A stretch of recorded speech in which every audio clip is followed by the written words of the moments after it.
Real quick, when you use a portent, can you add your modifier to it, or is it the straight roll? It that's a It very doesn't specify one way or the other. that's a very interesting question. Because I'm going to be careful how I answer this, because if it's to your benefit, that's good, but it could end up also being to your detriment if you impose it on another creature. So I will ask the fabled DMs at google.com. Does E portent add modifier? And there's now an AI at Google. Of course there is. AI for everything. I use ChatGPT to plan out my lessons sometimes. Okay. It agrees with my initial thought. It replaces the die roll, and then you add any relevant modifiers.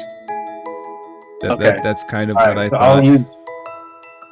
I'll use a portent for the second investigation without even rolling, because I don't like a nat 1 on that. So I'll use my 13 that I have. Back to where we were. A real quick recap.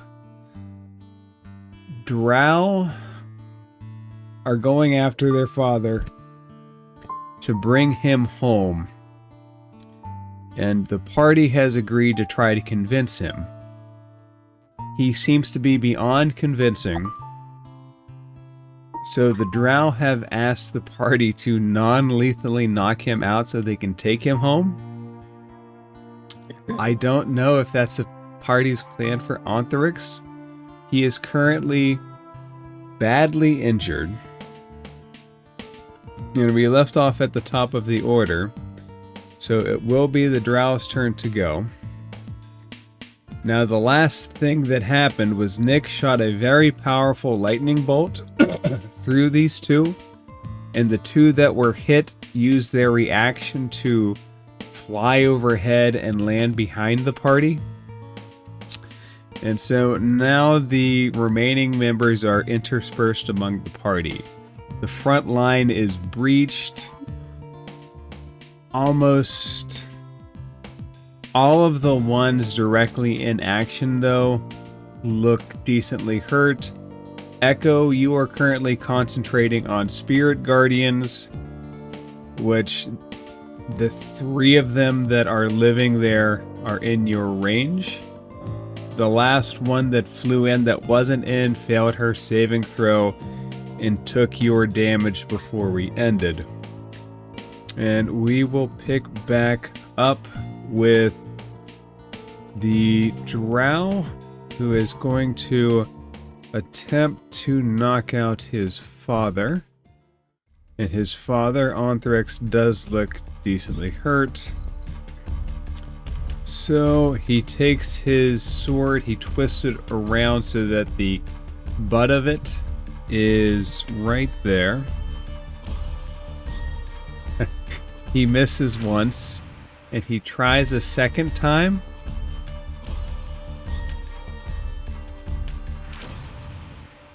And he will succeed in knocking Ontharix out.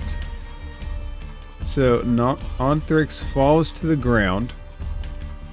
He grunts, falls to the ground unconscious. The other Drow pushes through. That's Echo, not the Drow. Pushes through. Oh no, it's Dark Echo. It is. It could be. Who knows? Dark Echo hasn't been. Dark Echo and Dark Nyx have been gone for a minute. Or have they? Oh, so they should be. What you're saying is they're due for a pop-up.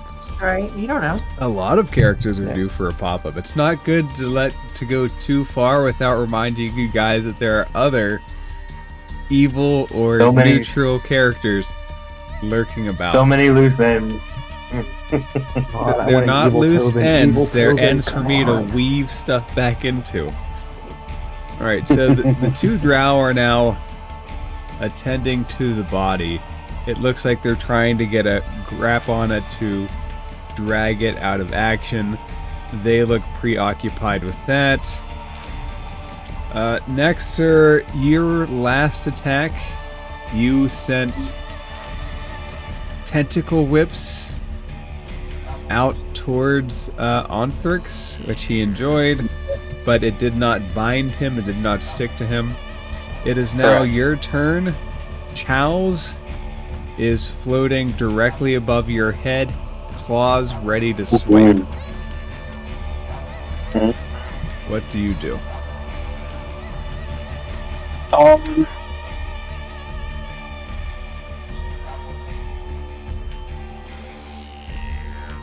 Okay. Alright. You're on the way real quick.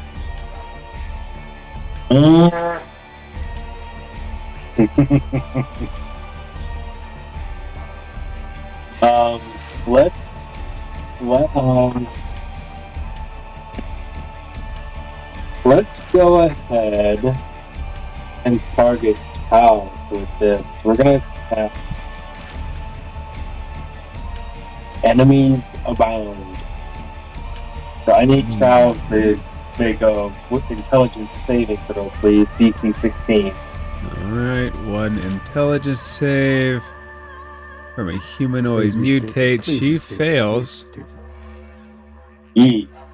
So that's gonna.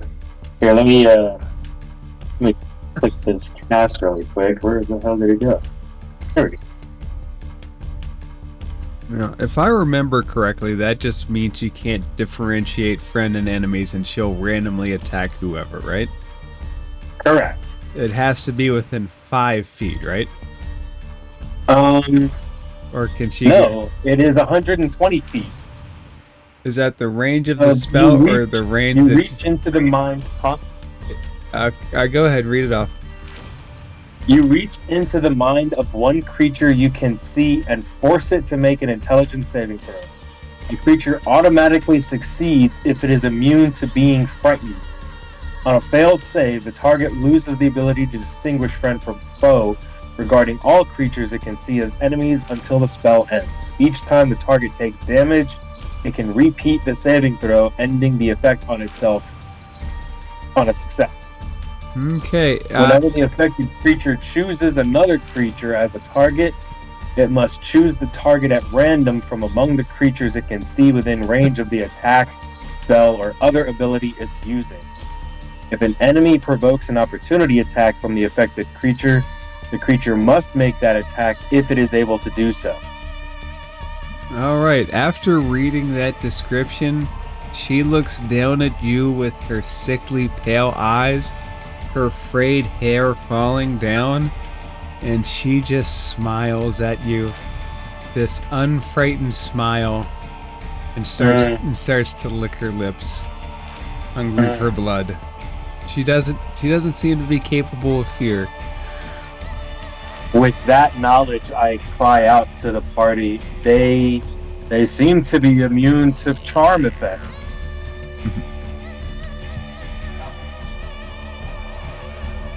Next, or would you like to do anything else? Let me see.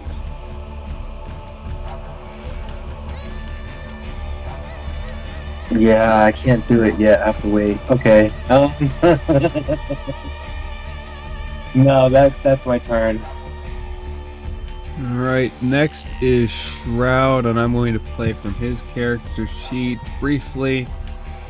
He will step up, take out his short sword, and stab.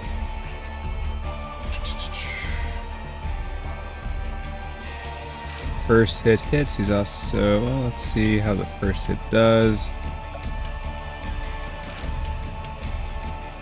8 points of damage. And that's against that one. He cuts deep. The mutate is bloodied but not down. He takes his sword as it enters and flicks it around for the second part of the nick. And it doesn't quite tear through as he would hope. He slides back in one motion as he disengages with his cunning action and gets out of range. And that takes us to Echo. Okay, mechanics question. I'm not good at engineering at all. If you trust me with your car, don't. It's dead. I'm sorry, go ahead. No, you're good. Spirit Guardians lets me choose targets. Now that Anthrax is down, I can unchoose him, right? I can guide them elsewhere. Right, in my mind, as long as you don't believe he's hostile to you, you don't have to hit him. Just like you don't have to hit your allies, although in theory you could. If one of them gets out of hand, you could use the Spirit Guardians to bring them back down to Earth. Just saying. Yeah. Start attacking the party. I would never suggest such a thing. Maybe. No, Maybe. Never. Okay, so I'm going to activate Steps of Night. I assume it's dim or dark in here. It's primarily dark. There's not a lot of light. Most of the people here have some kind of night vision or ability to see. Okay, so now I am flying. And I'm going to reach for the Sunblade and attack. I can't see. What the one that starts with, whose name starts with a P. There we go, that one. Pollen. Alright. Pollen's up 20 feet in the air. I'm assuming you go up and match it. My mind has that one knee superhero flight raise. And absolutely. And the Sunblade just erupts out in this radiant burst light all around it.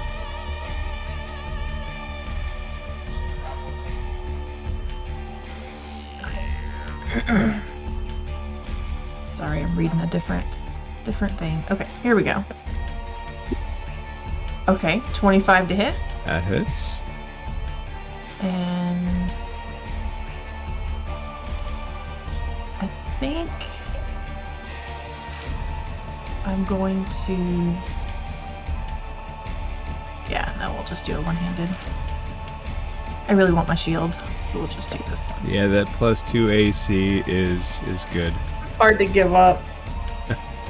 9 points of damage. So as it tears into her, have you ever seen this kind of trope where somebody grabs the blade and tries to pull themselves closer just to drive home a point of how pain doesn't bother them?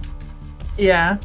Paulum tries that and touches the radiant portion of the blade, and the hand just gets instantly rejected as it tries. These things seem to thrive on pain, though, including this. Evil, wicked creatures. Okay, that's it. Keep talking about them like that. Of course, they're always been. No wonder they joined a cult. Okay.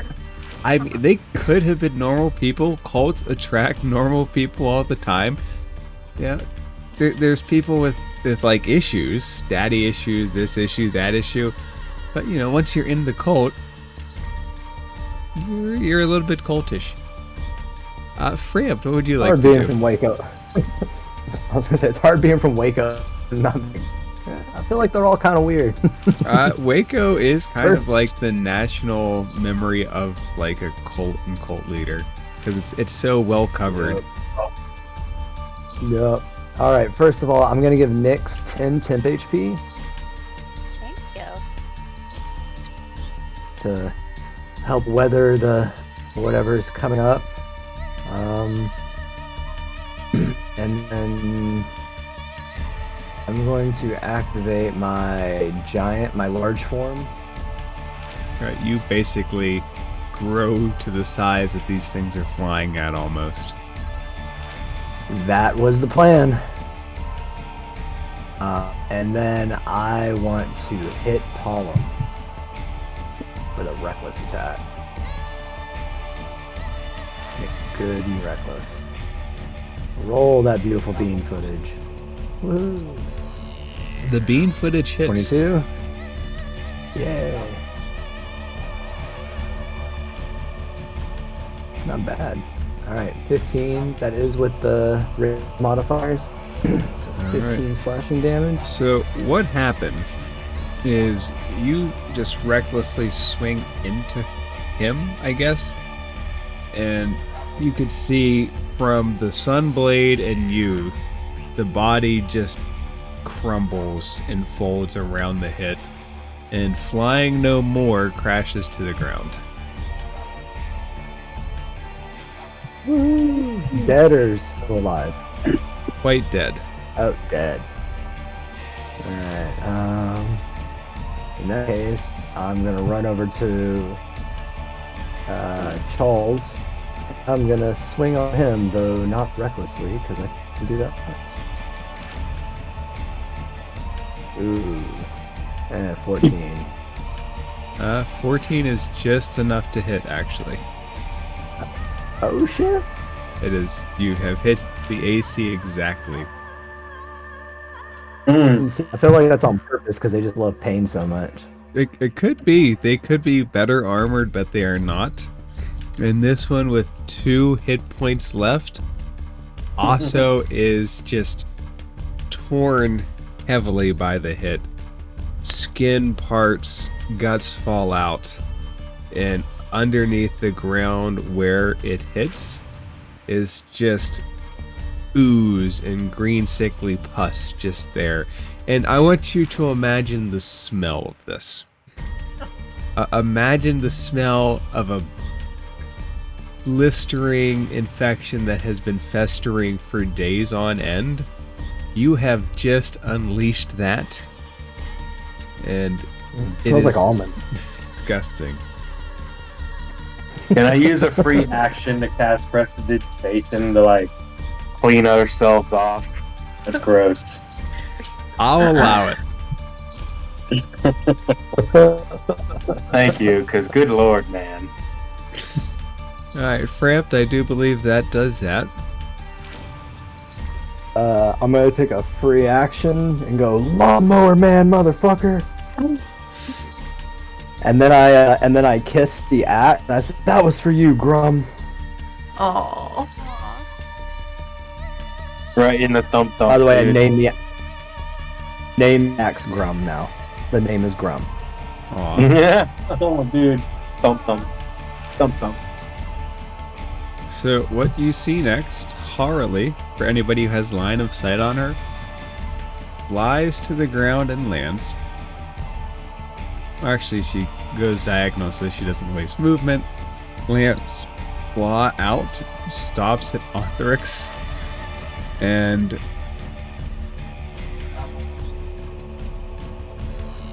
I knew it. she takes Did she get an her echo? she takes her claw and slams it into Arthurix's neck, killing him, and pulls out with a streak of blood, gore, and pus behind. And then, first entering your range, she has to do a wisdom save. So let's do that. 15 echo against your spirit guardians. I don't know if that saves or not offhand. Yeah, it saves. Okay, so half damage.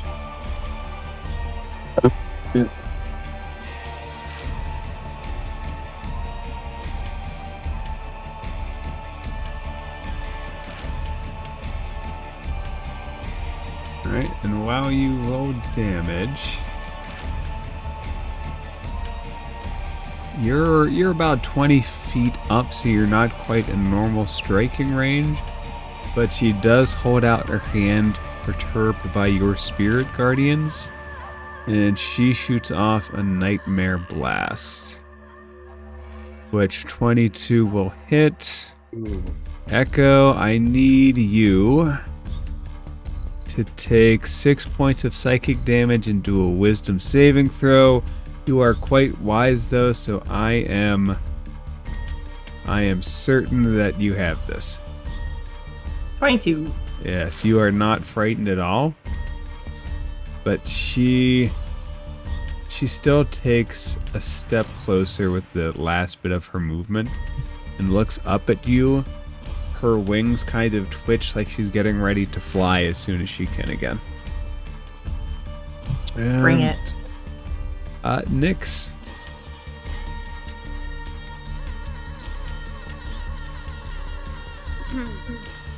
So no one's fired against Charlie? Actually, no. Charles is dead as well. Only one of them remains. Frampt knocked 2 out of existence this round. The other one knocked Ontherix out of existence. Only Harley is left after hitting Nyx with this red nightmarish blast.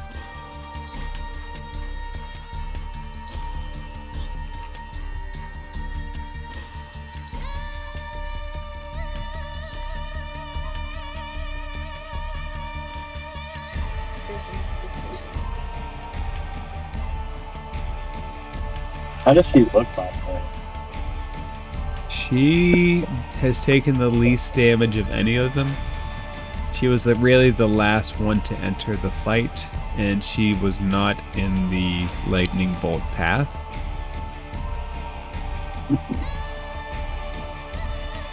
She wasn't in the path of the fire of the dragon's breath either, right? Actually, I think Dragon's Breath was the only thing that hit her. But she did make the save against it when it was cast. Okay, so she only took half of it. Yes. If I am remembering correctly.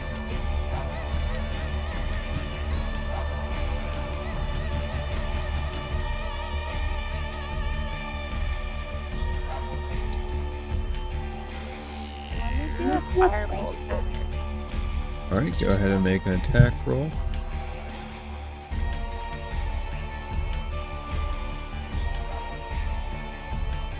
That hits, definitely.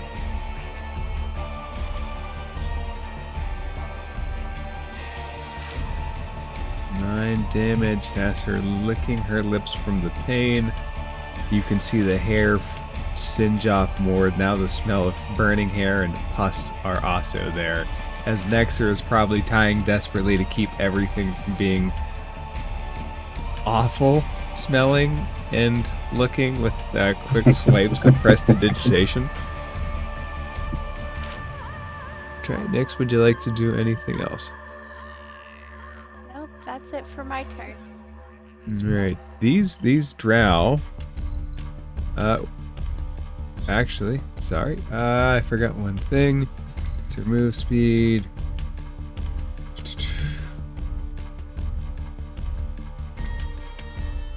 She takes her wings and flies by everybody after Nyx hits her.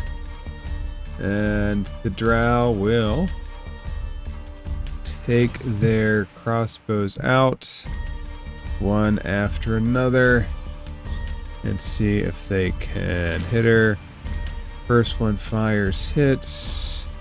Second one I totally missed that. I was missing my wife. misses. He's not within range for an opportunity attack, correct? No one was able to. That reaction prevents opportunity attacks. Actually, Okay. That was just a reaction. she took a reaction. They take reaction. Most typically the strategy that the party has had is to grab them and immobilize them, so it's not a reaction they were really able to use until this fight.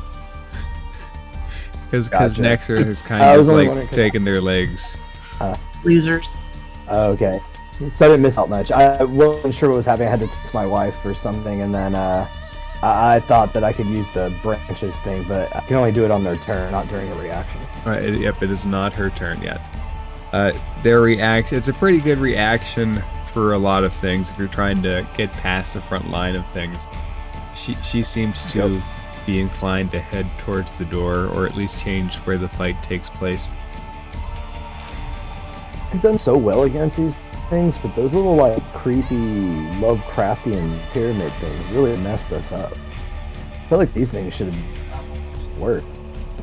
So part of the reason why these things, not to get too meta, but why these things haven't done so well is partially because their attacks, their unarmed attacks deal significantly more damage than their Nightmare Blast, but you guys keep immobilizing them so they can't get in close, really. Gotcha.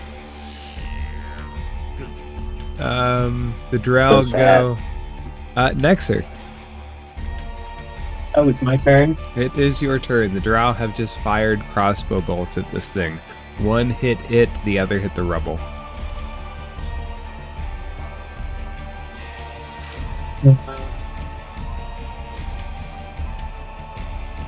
You know what? I need a strength saving throw from her. Speaking of mobilization.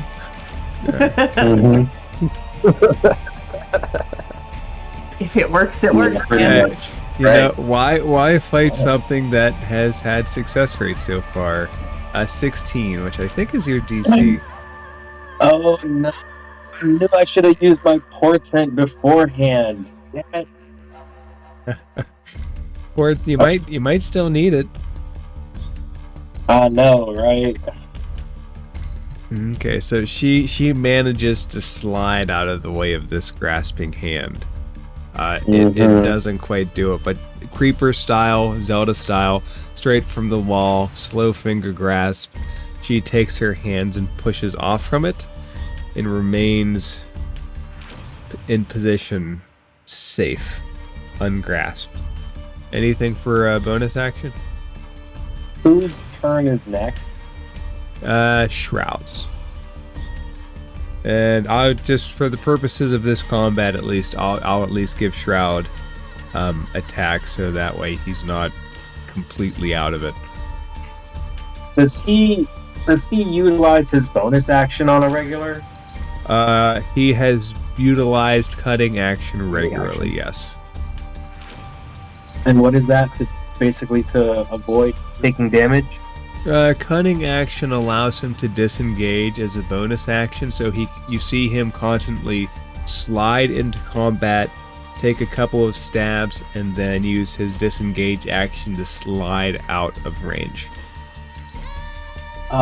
Basically the rogue hit and run kind of style. Nexor will look to Shroud and say, if I give you a cool ability, will you use it? And he's kind of like,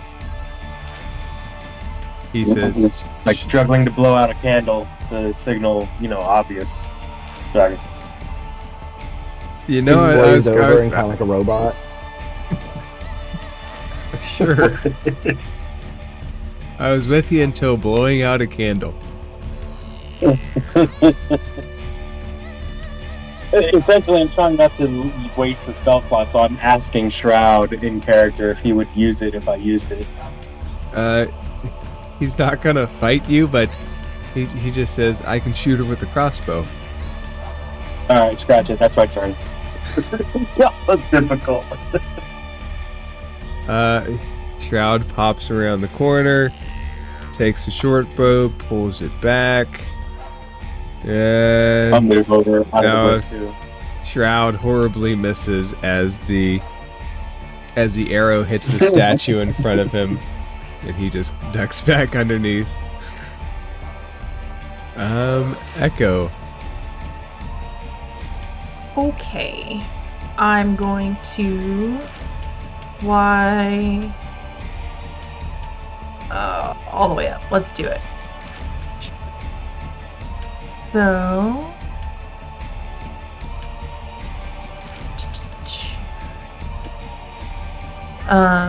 so by the by, her speed is halved because she's in Spirit Guardians. Okay.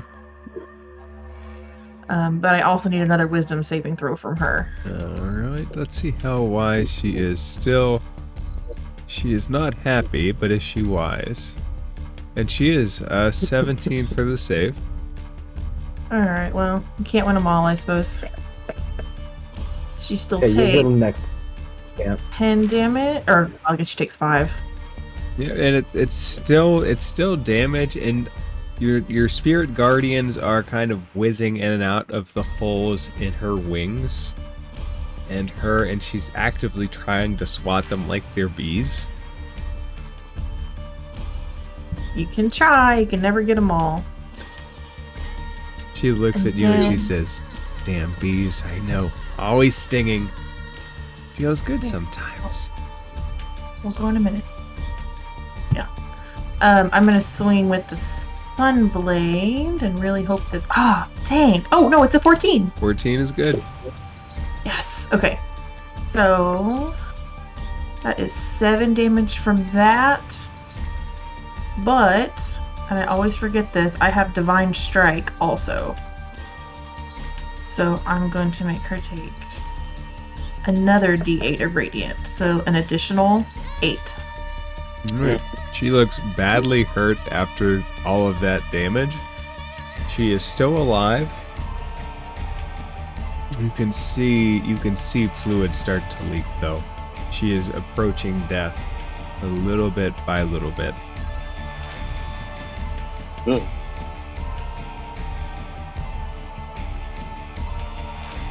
And Echo, would you like to do anything else? I think that might be it for me, because I don't... Yeah, I can't do anything else. Alright, now the real question, can she survive Framps' barrage? Get him. Get it, Framps. Me, in my current gigantic giant ass form, I'm just gonna come running, ha ha ha ha, and I'm not gonna like immediately wing. I'm gonna stop right in front of her, and I'm gonna whisper and say, "When I kill you, it's not gonna be painful. I'm gonna reckless attack." You can see she looks at you blankly. She doesn't register what you say. That hits.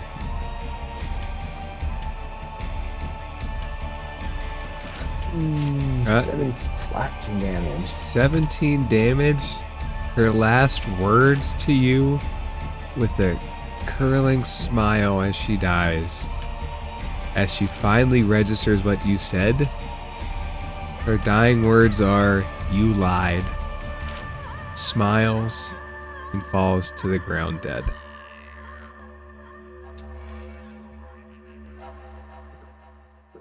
Aww. I was hoping it would have went right through her head. Hit her brain first. Oh well. Turn on and go, oh well. Threat's gone. Does that drop it? And then I look at we are dropped out of initiative. And then look at Yendil and Nithalin and realize that their dad is dead and stop being as cheerful as I am. Try to start being a little more respectful. Go ahead and roll an insight check while you look at them. When we get a chance, Okay, I'm plus gonna fly over here and do something. With a 14, there's a bit of a stoicism to them. They look stone-faced, emotionless, just looking down. Looks like they're trying to calculate how to drag the body without making a mess. Echo, what would you like to do?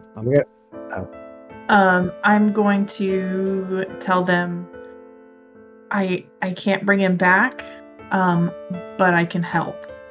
And I'm going to ritually cast Gentle Repose.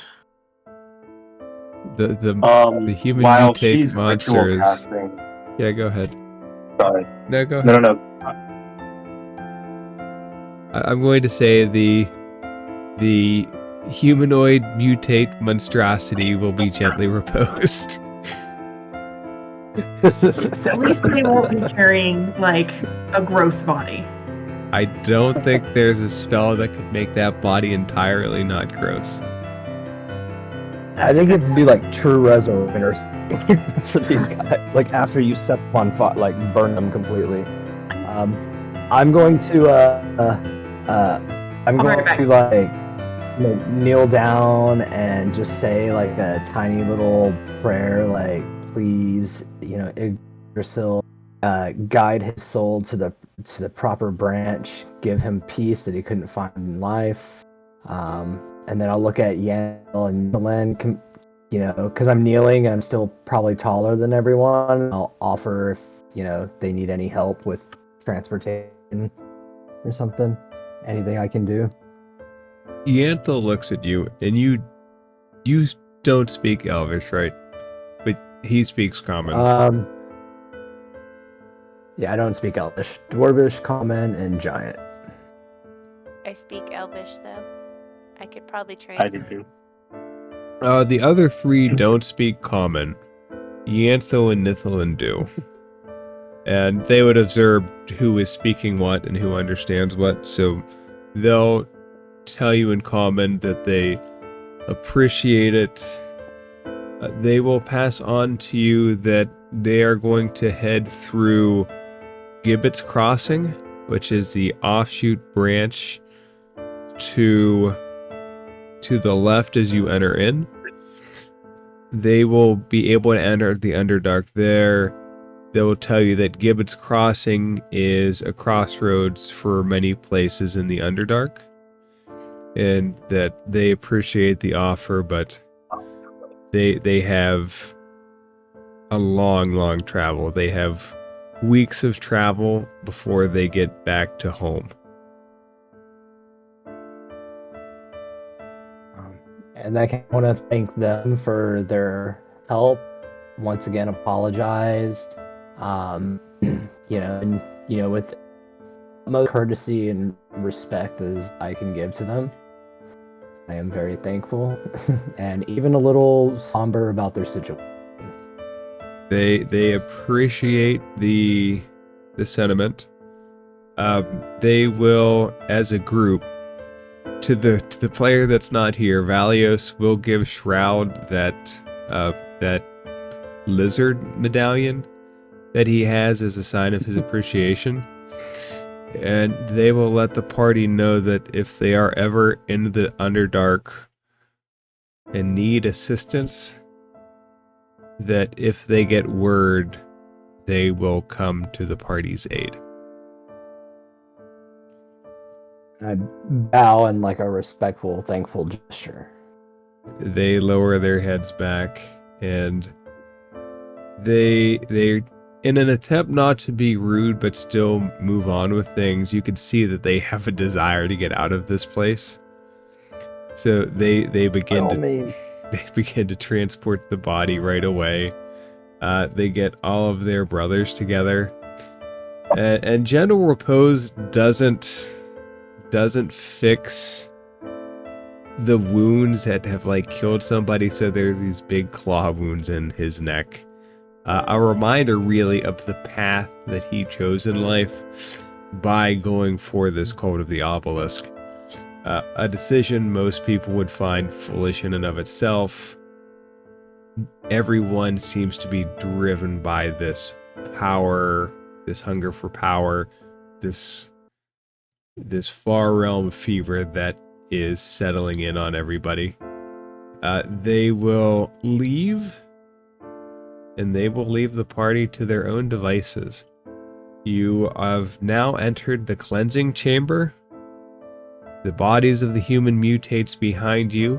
Nexer doing his best to clean up little square inch by little square inch with prestidigitation.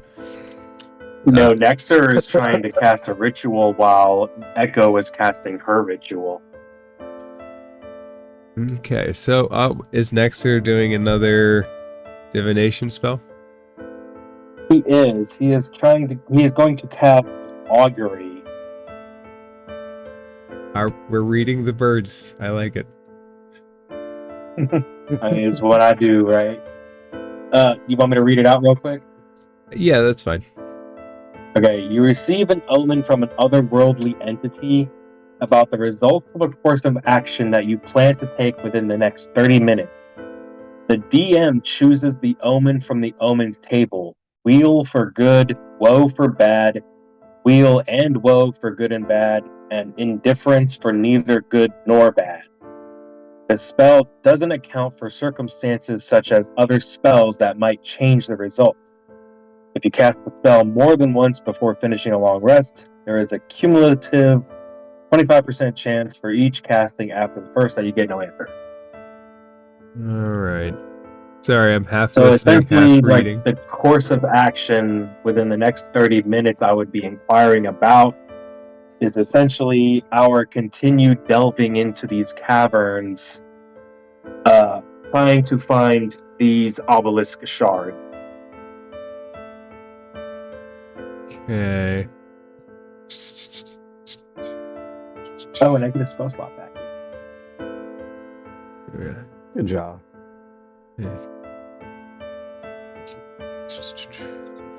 So, the question is, you want an omen about the next 30 minutes. Mm-hmm.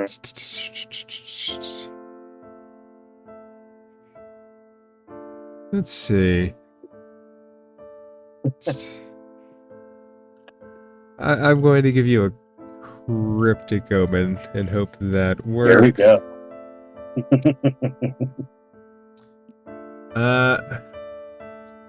One of the pick your favorite or least favorite humanoid mutate. Yeah. But like of the ones we just killed, or just Yeah, the ones that you can see. You have 4 there.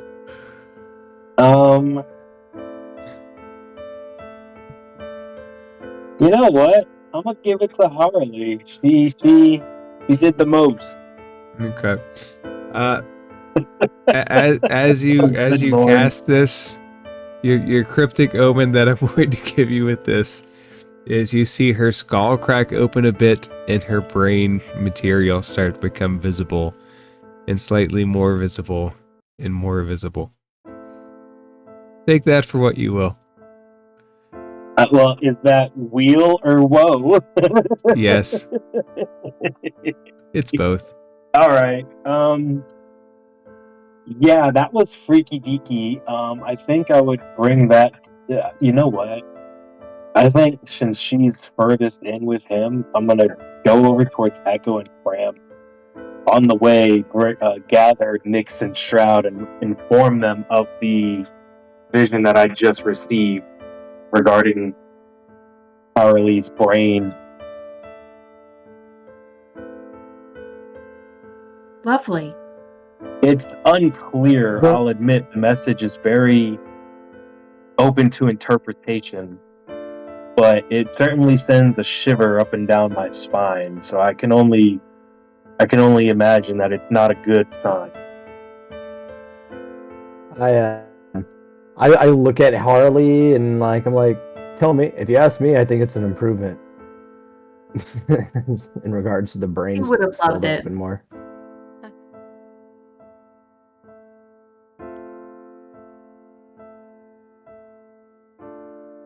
Okay, how does the party want to proceed? I do suggest we carry on with a bit more caution in mind. But yeah. And yeah. He starts to become a bit more frantic again, starts repeating the same word. Yeah. And then he just starts to mutter and discernibly after. Everybody who enters that room that they were in, go ahead and make a perception check.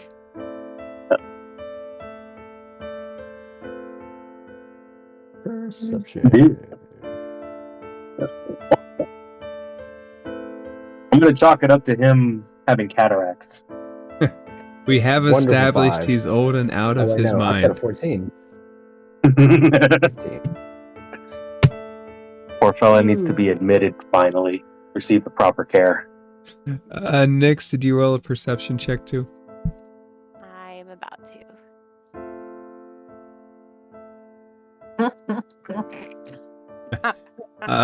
Frampt and Echo. No, Nexer saw. Nexer was the other one that saw. Either way, so there are 4 basins. here, and here. The one here, there is a drip, but there is also fungus that is infested this. And you too notice that it has this sickly green glow. Echo, you've seen that sickly green in the sky before. Right? This whatever this thing is tainted with some kind of otherworldly eldritch energy.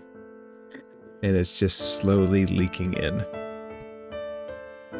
I am going to just let everybody know that green fungus algae water is cursed.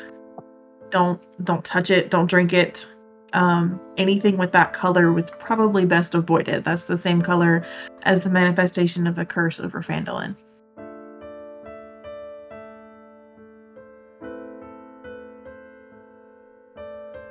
Next, I'll look over. are you gonna eat? Smell it and be like, nope. Don't make me hurt you. I Come on. thought he was gonna eat it, honestly.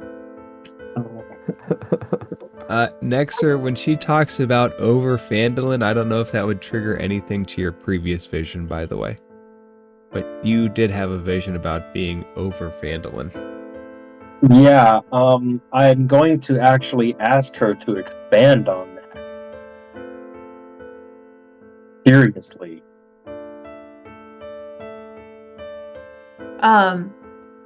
Yeah, no, there's a bright green light, almost like the whatever the Faerun equivalent of the North Star is, that is hanging over Phandalin, and it's been pulsing since it appeared, and apparently it itself is summoning creatures, or it's a portal for creatures, or someone's using it as a way to otherwise negatively affect and or attack Phandalin right now.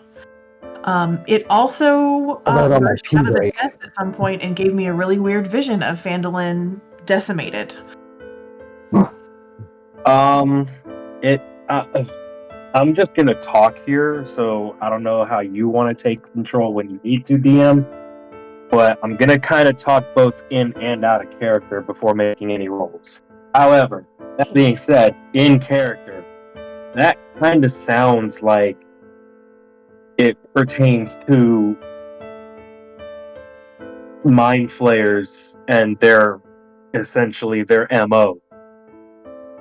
Their entire purpose is essentially to take over whatever they can, and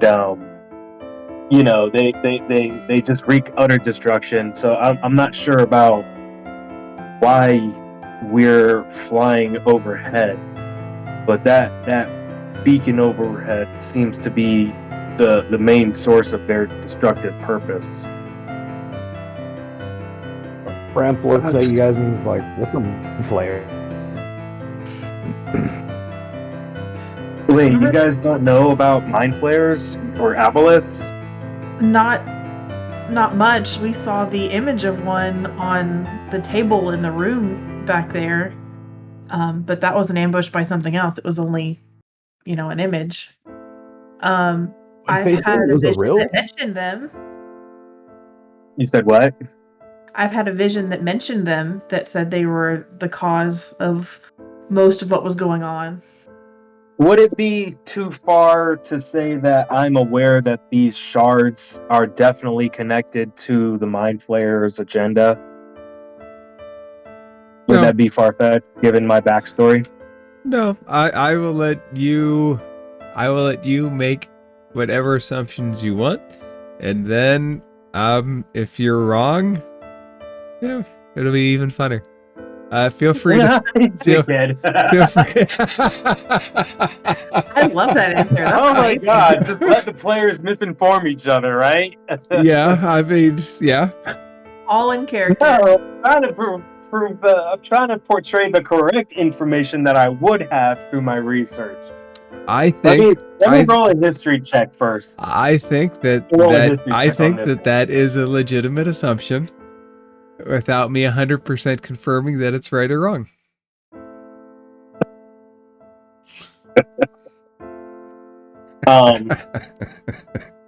Oh, I'm nervous now. Well, look. Let's continue this when we're not behind enemy lines. It's a lot to go over, and that'll I be need a to, while I need to before. process. I need to process, and I kind of like start coming around, like start kind of beating on the side of my head a little bit, like to get my thoughts straight or to like silence the voices. Hampton's confused. I feel like when he gets giant form, he gets a little bit dumber, and he's just like, whatever, point me to whatever I need to swing at. You see Nexer beating his head. I'm like, this new guy's weird. I look over at Shroud, and I'm like, you have your uses when you're not touching things. He shrugs. I'm gonna And gently then I look grab at Echo and Nick, and I'm hand. like, I love you guys. Aw, France. Can't imagine doing this without you. I'm feeling the love after you're brought back. I'm just happy you're brought back. Very thankful. Yeah, I'm gonna gently grab Nexor's hands to keep him from hurting himself. And I'm gonna look at Shroud and say, do you wanna maybe check that door? It seems like it's the only direction to go. He'll go up and he will attempt to try to find traps. Shroud, please roll an investigation check. You got it. He says, I can't find anything. And he steps back. I'll walk up, I'll take a deep breath, and hope for her.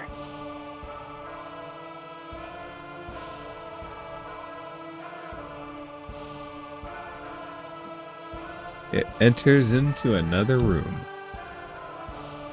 Before I like walk in, because I'm big, I'm just gonna like peek in and hope that like my size kind of gives me a little extra length to see around the corner. Can I try to do it stealthily though? Make a stealthily So check. in case it... Yeah, make a stealth check. Stealthily. Stealthily check. Ooh. There we go.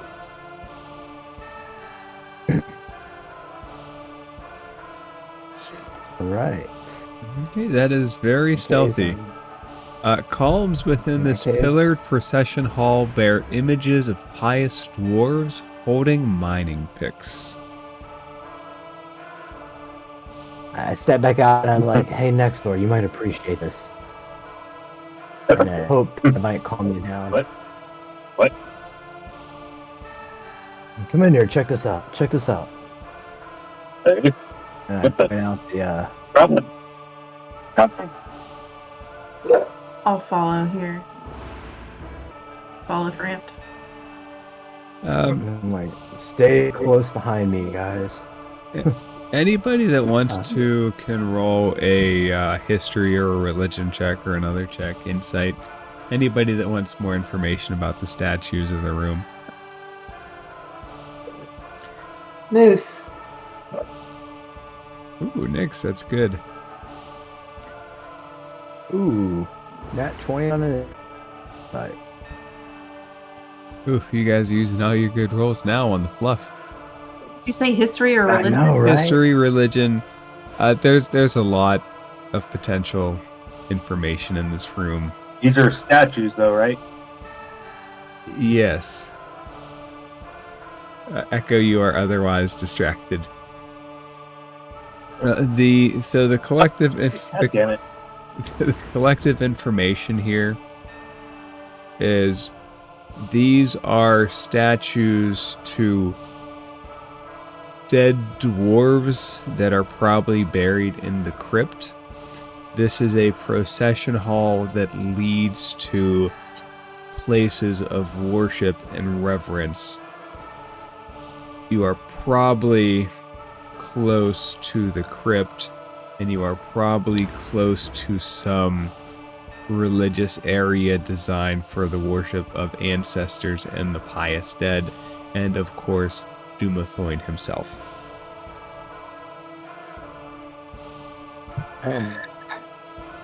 Point out to the party that all this weird shit is defiling this crypt, and we just met 2 earth elementals that love beating the crap out of things that defile their crypts. I start wagging my finger at you frantically, but like in an agreeing manner. Like, yes, we best show reverence in here. More meaning, what if we go tell them about what's going down in their burial The space? Earth Elementals? I don't think they Mhm. had any interest in leaving that room because they wouldn't step out when we were right in front of that door. Also, I don't speak their language. Nexer, I would say without rolling, you would know that they're not really sentient creatures. That they are probably Oh, they don't just- speak primordial, even? Well, I mean, they're not sentient in the way that other NPCs or other people are. That they are summoned Right. for a purpose. For Right, more than they are that, there just to be guards. yeah, for more than that would require rolls. Okay. So yeah, that would be a pointless endeavor, unfortunately, for Amsa. But it's a good idea. I shrug my giant shoulder. Oh, wait, how did I get a 24 on like sneak when I'm like 14 feet tall right now? That's fine. We're gonna burn all the You good are rolls like now. Butler and It's like Well, I do have the a plus number. 5, so What does the party? How would the party like to proceed? cautiously. Yep. There are Nick still two tells sets Shroud of not doors. to take books that don't belong to him. Yeah, it means hands in your pocket. All times while we're in this room. please. Convince him. You Roll get- persuasion, Nix. Only Just- get back twins. Don't Wh- touch any books. When Jester gets back, somebody please tell him that there's magical fungus in the other room, and he could have some if he wants. No. Scoop it up, buddy. Remove curse. Remove curse. remember to clean the shit off first. All right, I'm gonna follow France. I'm gonna look at these doors, call Shroud over, and be like, "What do you think?" He'll shrug. Do you want him to check the doors? I will say his I want him to check the one- investigations have not gone too well to date. No, that is I pretty. can go that ahead. is actually true. Carry that. You want? Actually, yeah. I'll call Shroud over, and then I'll be like, I'll look at Nexor, and then like nod. Be like, can you check those doors? These ones here. Yeah. Point to the one on the left too. Yeah. Can I do like do you want me to do English hard? It is a hard. Do you want yeah, me- It is. We know. Do you want me to roll different investigations for each one? Yeah, because it could be 2 different sets of traps. Okay. So here's for one. That is one. Is that which set of doors is that? Is that here? or Let's is that say, yeah. Let's say that was the first one. Let's Alright. just get it out of the way really quick. It's gonna be a 15. All right. Neither set of Yeah. neither set of doors seem to be trapped. Okay. Can I roll another Um, investigation on these doors really quickly? Sure. I'm gonna use one of my portents though. I'm gonna use now really quick. Let me read this. Let me give you- portent. wait. When you I forgot. I have use guidance. I'll them- give you guidance. Well, hold on. The D&D Beyond tools broke. Now my map dragger is also my like pinging hand. Can you guys see the circles? I see a little dot on the right. Yeah, I see the I dot got right here. Alright, it must just. Can you see it now? Yes. Yeah, I see Yeah, you. I see. You drawn. Alright, it's like two tools got combined into one for some reason, and I wasn't sure if you could see it or not. Alright. The beam. We'll get beyond. How would the real party quick, like to when proceed? you use a portent, can you add your modifier to it, or is it the straight roll? That's a It very doesn't specify one way or the other. that's a very interesting question.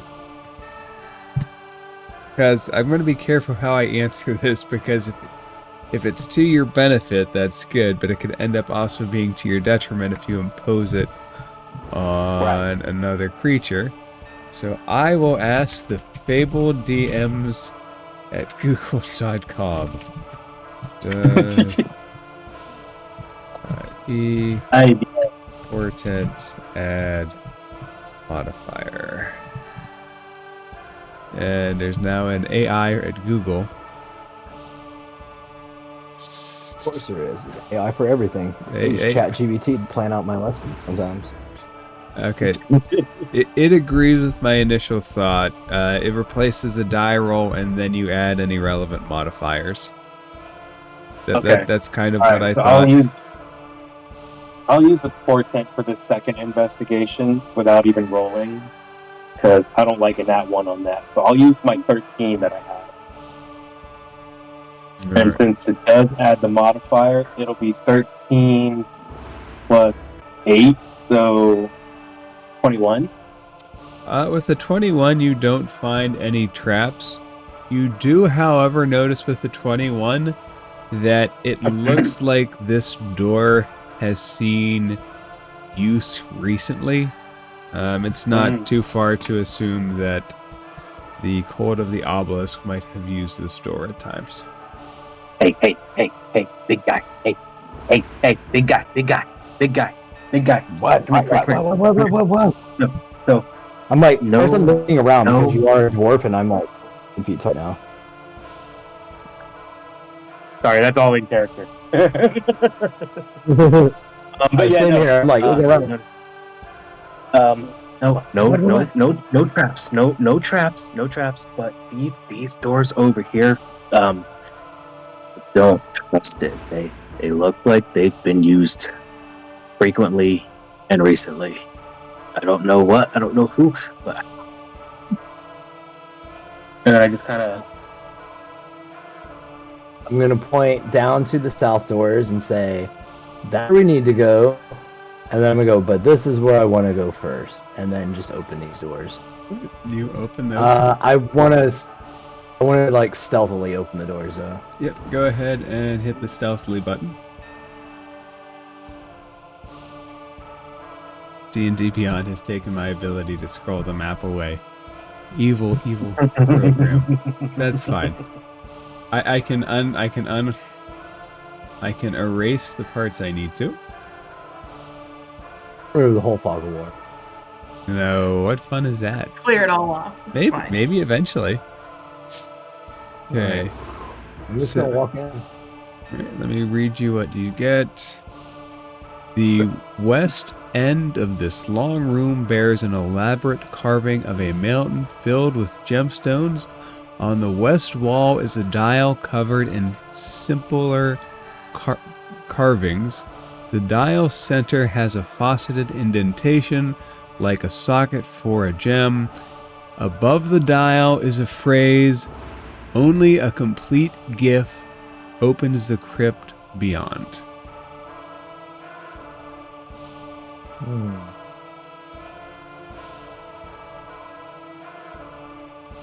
I'm gonna step back out and say, guys, it looks like there's treasure back there, but it's in a crypt. Not sure we should touch it.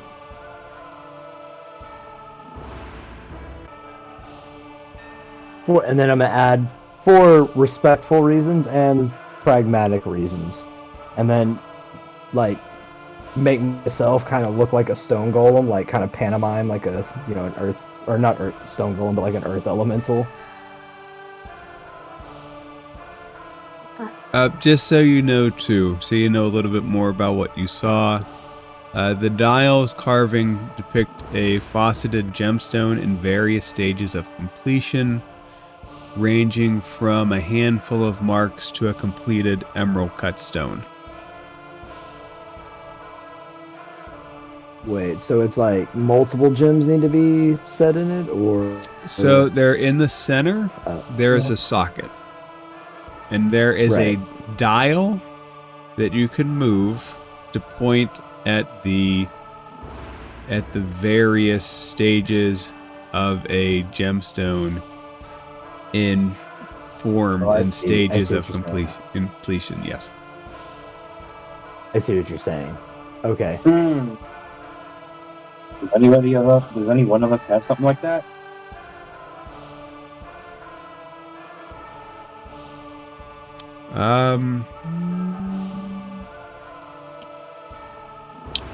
Nexer, did you took all of the gems from the vault, right? Yes. I will say this: you have gemstones. Take that for what you want. Oh, so the gemstone slots are empty. So there's one socket, right? There's one socket.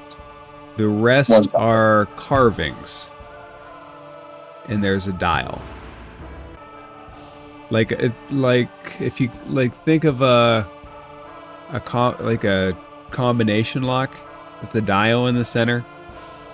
The dial points to the various. You can twist the dial to point to various carvings on it. You know what? I think I will check this out. I have hold on. Oh, good. I get to throw the map. Excuse me.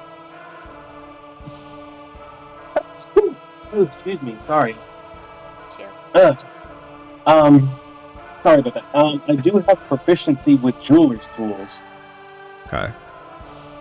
So can I use that to kind of assist whatever role I have to do for this? I did add just randomly like some jewels, like some of the gemstones that would be 100 gold each that you talked about. Okay. What step would you like to take first? Well, I would like to observe this thing and see if there's any kind of pattern, and maybe even if there's some kind of something that would give away what needs to be placed in the socket. So the socket looks like you could probably fit different gems and probably sit it tight.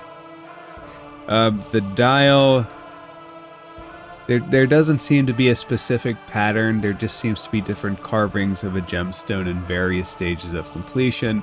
Above the dial is a phrase, "Only a complete gift opens the crypt beyond." Okay, hold on. Only a complete gift opens. Only a complete gift opens the crypt beyond? Yes. And with your information, you know that the crypt that lies beyond is a crypt of Talhund. That is the only crypt that should correctly be in this place.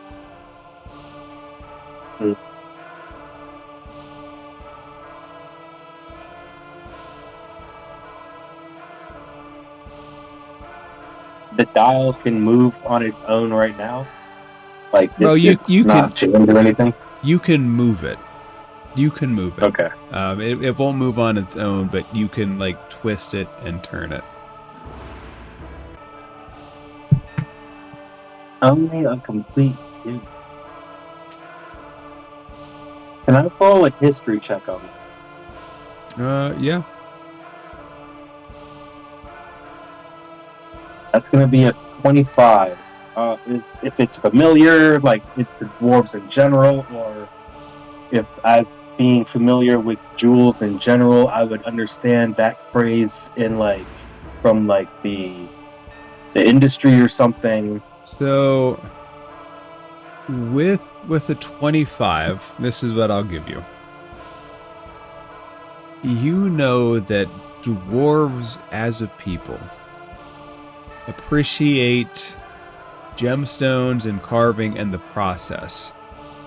And it's not the start or end, but the entire process, each step of the process that they truly appreciate. You can't get to the end process without the beginning or every step along the way. What kind of jewels are in there already? The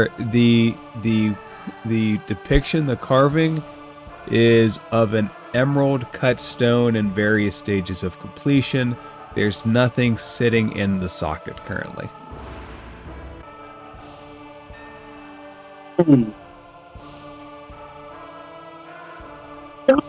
Do this alone, but I don't know what to do. Guys, come here. All of you guys, come here. Echo, cramped, crowd, next, come here. All right, if you call them in, Shroud will come in. Echo, do you So go I'm gonna in? relay basically all of this information back to the party to see what their thoughts are. But I'm also gonna reveal the jewels that I grabbed from the other room back there. That Frowood was adjacent to. I'm gonna be like, what should we place in this slot, you guys? Like, what are your thoughts about all of this? Shroud Look at shrugs. you. You're the smart one. I know, but I don't know everything. Why would you expect me to know everything? That's intelligentist. Intelligent. I appreciate it.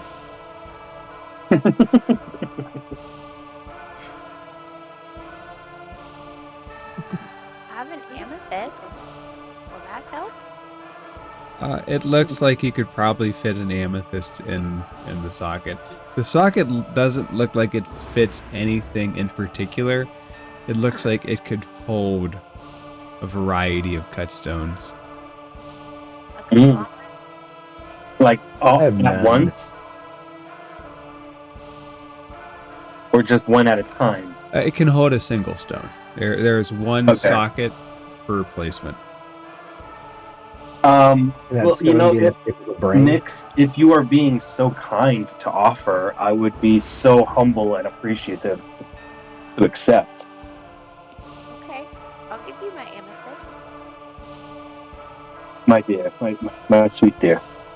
And he gracious. Go ahead. Sorry. Does there seem to be a preference in color or type of gemstone in any of the areas we've been in where Dumathoin is represented? Make an insight or history, your choice. Or religion. Can I roll Insight, religion history, while he's doing that? insight, 19. history, or religion. 19 insight. There doesn't seem to be a single kind of preference as for a specific stone, including in the vault. There's really a wide variety of stone, and Dumathoin is the god of buried secrets, so it's really a variety of stones that would be befitting to him. I gotcha. Okay. Next, with a 25 in religion check, I'll say this: they might have written it down somewhere in a special text or somewhere of the specific way to enter this. It's not something that they would commit solely to memory. I'm gonna roll insight. Framp, you offered guidance earlier. Would you be willing to help me out right now with that? Absolutely. Let me give you some guidance. I'm gonna see if maybe it might be like somewhere we might have visited, maybe particularly that metal book that Shroud picked up earlier. But here goes nothing. Shroud ask if you want him to go get the book again. No. Stay put. Yeah. So that's a 22. Thank you, Fram. It's not unreasonable. That ledger. Let me find the exact name to make sure I'm not lying to you. I do lie a lot. Horrible habit as a DM. Let's see.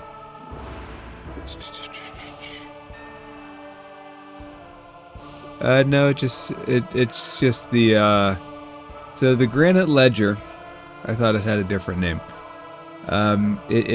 The information you got off of it was about the crypt. Right? When Framp started reading off names, he was reading off names of the dead. So that book does pertain to the crypt. Mm-hmm. Okay. Okay. I Doesn't have Nixord an still have the idea. No, we Say put what? Is that the book he put back? yes, we very carefully, Echo very carefully braved the earth elementals and put the book back where it came from, and that made the earth elementals go away again. I can take them. No. Echo, my darling.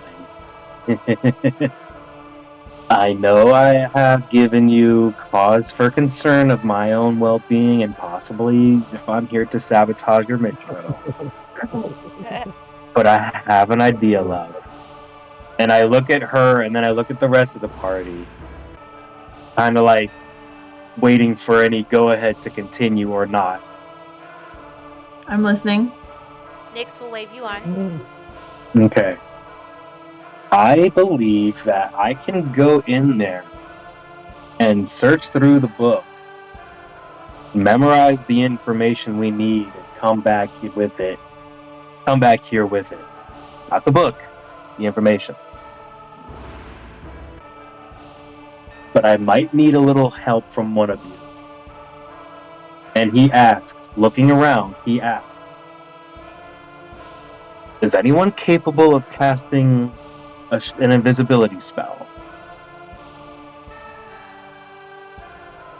Nix will say, I can. Yes. Splendid, darling, you're beautiful.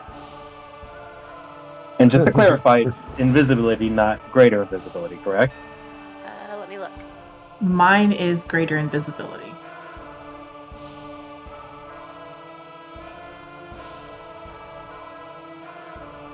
But I have to come with you because it doesn't last very long. You will have a very short amount of time to do this. Right. That's why I'm wanting to know if Nyx can cast invisibility. That one would last an hour. No, I think we went with greater invisibility as well. Okay. Okay. Either one of you can come with, or both of you. I don't care. But essentially, yeah, I would go in there invisible, memorize the information, bring it back here. Here's the thing. I am reluctantly on board with this plan. I don't think it's really necessary. But I don't think they need to see you. I think moving the book is what triggered them. I agree. Okay. Yeah. Well, if you still want to babysit me, that's fine. Even without the invisibility. Oh, I think babysitting is strictly necessary. And let's go see if Frobo will get it out. Ain't this one here. Hey, Nexor can't go back to Frowoke. He's mad at him. Okay, Nexor can't be the one to go do it. Well, we don't have to go near Frowood. It was just a joke. Proceed as you're going to proceed. Look, it really wouldn't take long. It really wouldn't take me very long. We're actually spending more time discussing it than it would take to go over there, do what I got to do, and come back. But it's up to you. I take no. Oh damn, brain fart. I take no point of authority here.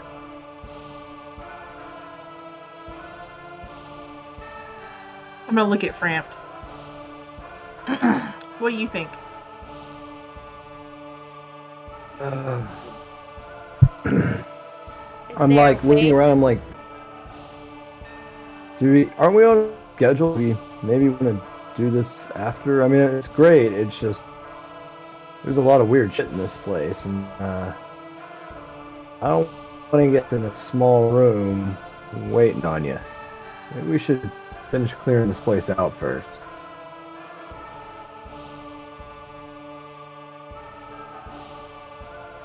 I'm actually going to pull out the letter I got.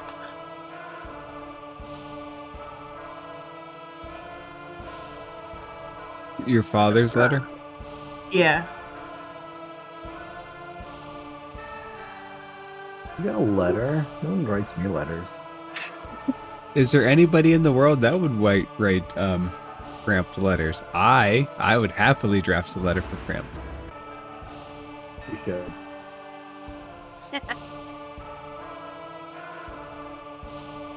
It's from Pip in the past, future, Feywild. Pretty sure Pip's like 50, at least in my head right now. I know what happened to Pip, and it is interesting. Oh, you do? I do. I have a plan for what happened to Pip. Pip hits a very interesting spot in my mind. The Feywild was a magical place. I'm gonna I feel like our tell you DM's my plan. masochism's coming out. I think we can combine our stories into a coherent narrative that works for both of us. Yes, yes. I have a great Tobin story for you.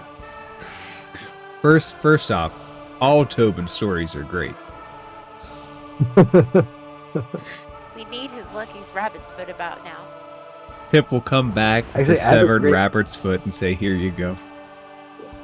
Pops into I have a his great Tobin foot. story for everyone. He just kind of poofs out of nowhere. Here you go. Okay. What's maybe he like carves him. what's the plan of progress? Do you guys want to go back to the library? Do you guys want to try to figure out the dial? Do you guys want to go in the other room? I'm gonna ask Nexor. Do you think you could get this done in like 15 minutes? We really, Frampt is right. We really can't keep screwing around in this place. I agree.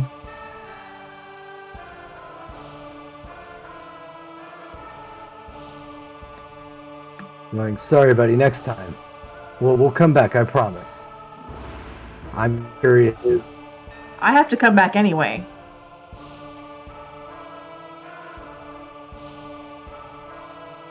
Can we go to the other door?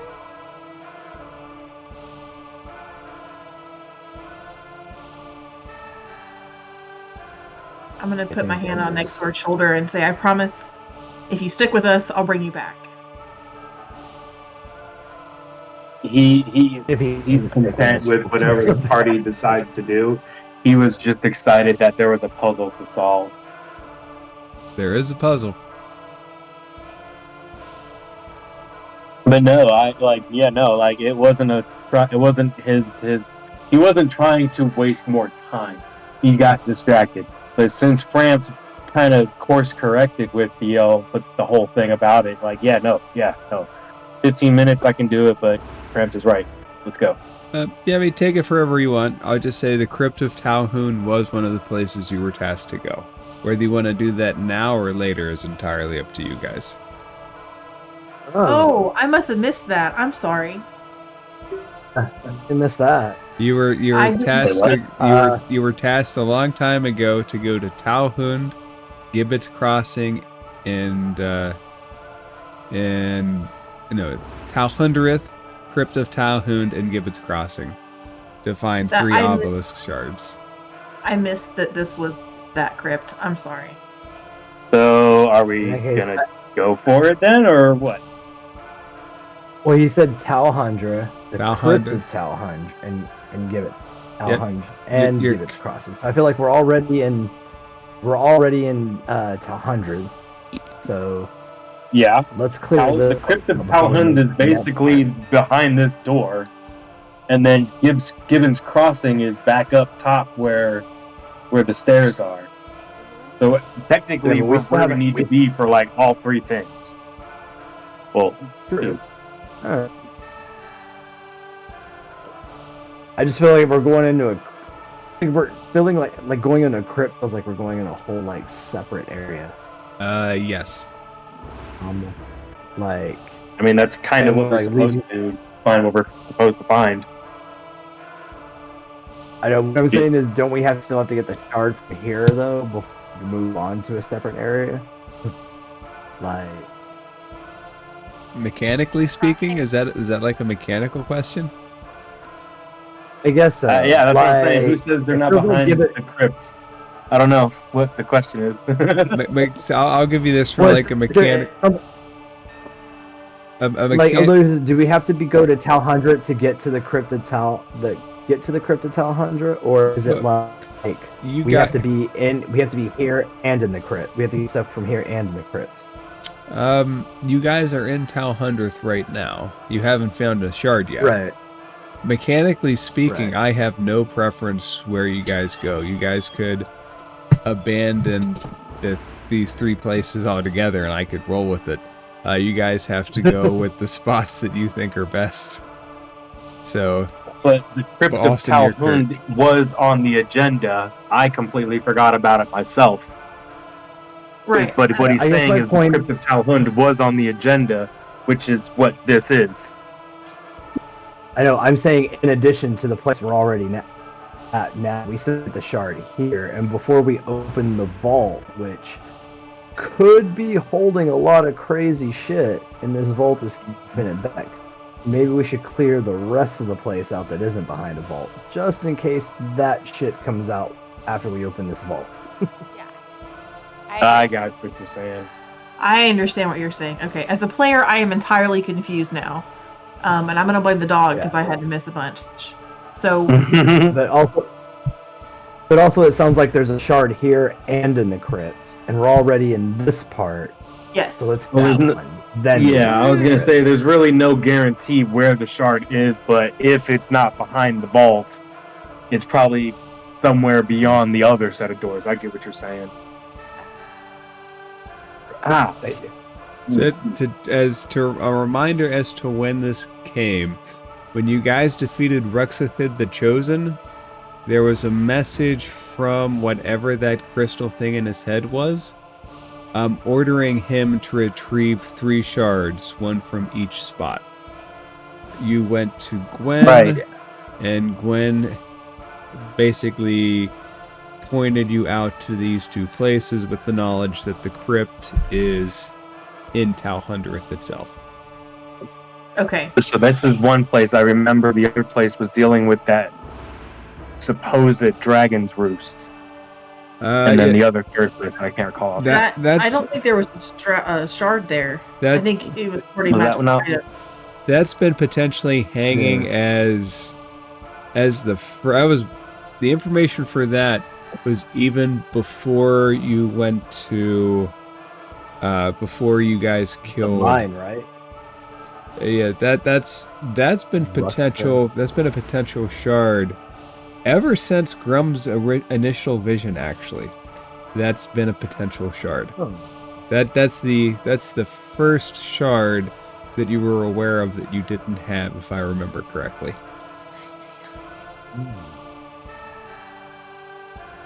Okay. So, for my personal clarification, on the map that we found with Ruxathid were Talhundereth, the Crypt of Talhund, which is under the temple, and Gibbet Crossing. Gibbet Crossing's entrance is at the beginning of Talhundereth, which is where we are, and then the crypt we think is where we're standing right now. Correct? Correct. Those are the 3 places that were marked on the map from Ruxathid. And there's actually 2 entrances to Gibbet's Crossing. There's the one here, and there's a different way outside. So you actually have 2 different entrances to that spot.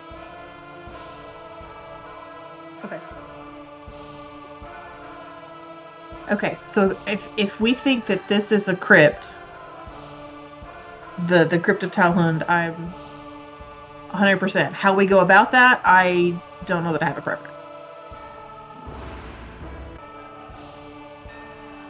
I mean, we could always just look into the next room and then decide whether it's safe to fuck with us in here. Yeah, I was gonna say the crypt ain't going nowhere. You need a special key to open it, essentially. So if we want, like Framp said, we can just go ahead, clear the rest of these things out, and then go backwards. I think Frampt is our I'm strategy. fine with either course of action, honestly. It's just let's just figure out what we're gonna do already. I'm gonna post up right here, but I'm gonna just wait, calmly and patiently wait for everyone. I'm not like running anyone. And Nexor, when you eventually come out, like I'm gonna say to you, I'm like, I know you said this room was dangerous, but it looks like we're gonna have to deal with it. Well, I mean, what else do you expect when you're dungeon crawling and everything that is alive is trying to kill you? You just kind of get used to it, but it doesn't mean it's not any more nice to know what to expect. All right, so does the party get ready to open that door? I look at Echo and I wait to see what she said. But she's kind of the authority figure over me right now. Is it because you're in trouble?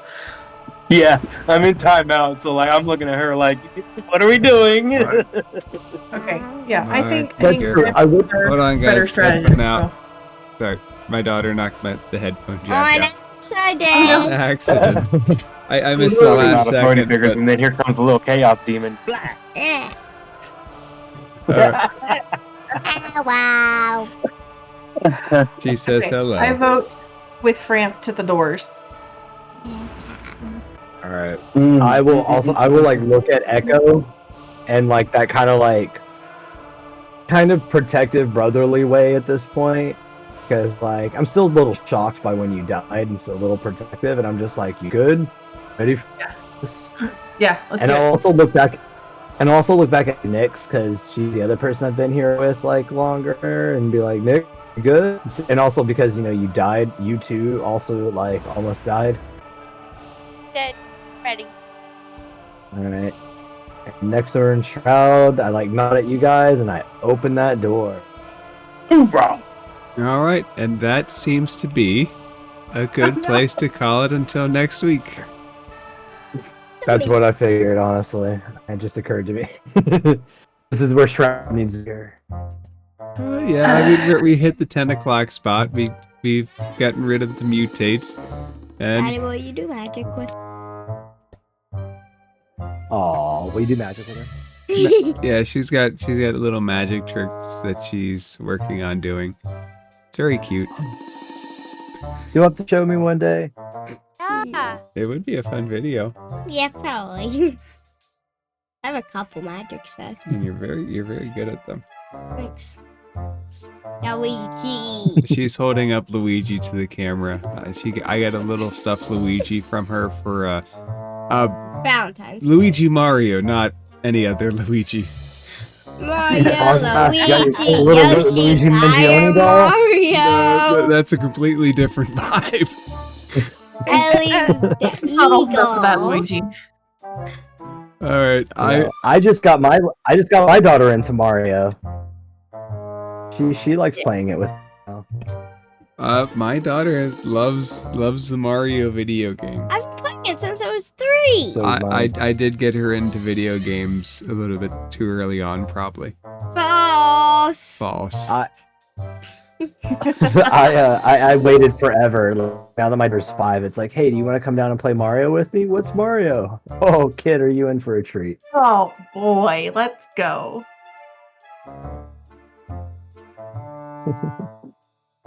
Okay. I'm glad we got to do this tonight.